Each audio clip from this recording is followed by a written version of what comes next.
Hello, Professor Joel Pearson here from Future Minds. Just a quick note as a follow-up on intuition.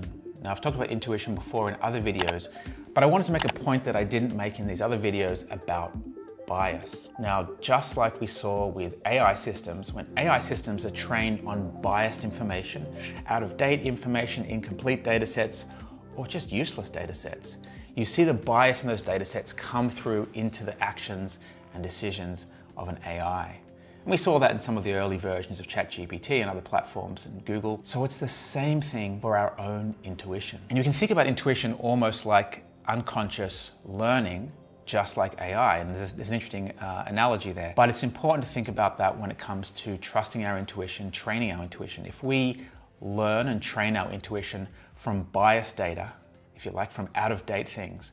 Let's say you do a massive binge of all the old James Bond films, all the old Raiders of the Lost Ark films. There's certain biases in those films. Some say there's gender or sex biases and some racism in some of those films, right? If you mainline all that in, you would pick up on some of that. You would start to inherit some of those biases perhaps in your intuition.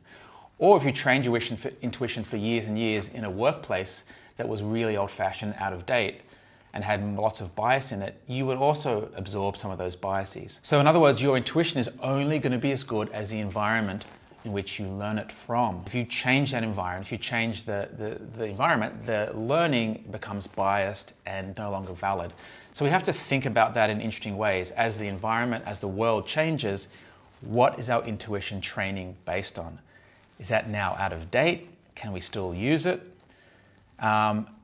And so it's important to keep that in mind. There can be bias in all kinds of different ways in our intuition. And we have to be mindful of that. We have to be careful of that, particularly in the workplace. So it's important to keep that in mind. So hopefully that's helpful.